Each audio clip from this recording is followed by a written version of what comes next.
Hello everybody, welcome back to my YouTube channel English with Hina.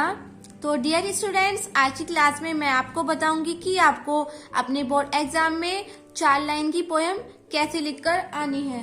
तो चलिए शुरू करते हैं। सबसे पहले इस तरह से क्वेश्चन आएगा, right 4 lines of any poem prescribed in your syllabus.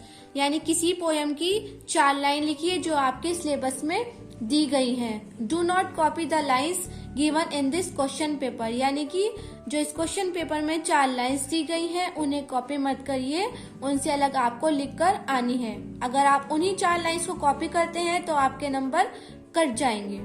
ठीक है, तो पोएम कैसे लिखनी है आपको? सबसे पहले लिखना होगा पोएम का नाम डस्ट ऑफ स्नो। ठीक है, फिर आता है पोएट लिखना होगा रॉबर्ट फ्रॉस्ट। यानी रॉबर्ट फ्रॉस्ट ने ये पोएम लिखी है डस्ट ऑफ स्नो। उसके बाद पोएम की शुरुआत करनी है, इस तरह से 4 लाइन लिखनी है। The way a crow shook down on me the dust of snow from a hemlock tree.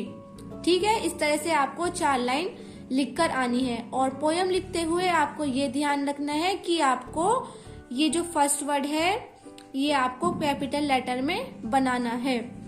ठीक है, इस तरह से अगर आप पोएम लिखकर आते हैं तो आपको पूरे 3 नंबर मिलेंगे, एक भी नंबर आपका नहीं कटेगा। ठीक है स्टूडेंट्स। तो डियर स्टूडेंट्स, पहले मैंने आपको ये वाली पोएम बताई है डस्ट ऑफ स्नो। अब सेकंड नंबर पर आती है अमांडा। पोएम का नाम है अमांडा, इसके पोएट है रॉबिन क्लीन। ठीक है, अगर आपके पेपर में ऐसा हुआ कि आपके पेपर में ये वाली 4 लाइन्स आ गई तो आप इस वाली पोएम को भी लिखकर आ सकते हैं। इसे कैसे लिखना है? Don't bite your nails Amanda, don't hunch your shoulders Amanda, stop that slouching and sit up straight Amanda.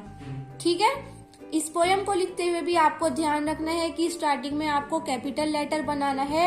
यहाँ पर आपका कोमा लगेगा नेल्स के बाद में, और ये अमांडा नाम है तो अमांडा आपका ए जो है वो कैपिटल लेटर में बनेगा और यहाँ पर एक्सक्लेमेटरी मार्क आएगा।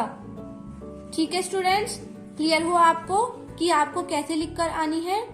तो इस तरह से आप ये वाली पोएम भी लिखकर आ सकते हैं। ये भी बड़ी छोटी पोएम है, 3 लाइन की पोएम है, बड़ी इजी सी है और इसकी 4th लाइन में सिर्फ अमांडा लिखा हुआ है।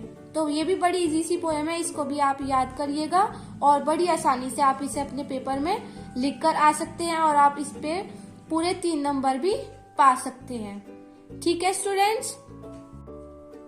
डियर स्टूडेंट्स, उम्मीद करती हूँ आपको अच्छे से क्लियर हुआ होगा कि आपको अपने एग्जाम में पोएम कैसे लिखकर आनी है। मैंने इस वीडियो में आपको 2 पोएम बताई हैं, इन दोनों में से कोई एक आपको अपने एग्जाम में लिखकर आनी है। ठीक है, इन दोनों पोएम की आप 2 से 3 बार प्रैक्टिस करिएगा और बड़ी आसानी से आप इन दोनों में से कोई एक अपने एग्जाम में लिखकर आ सकते हैं। तो उम्मीद करती हूँ आपको ये वीडियो पसंद आई होगी। अगर हाँ तो इस वीडियो को लाइक करिएगा, अपने फ्रेंड्स के साथ में भी शेयर करिएगा और चैनल को सब्सक्राइब करना मत भूलिएगा। Bye bye, thank you.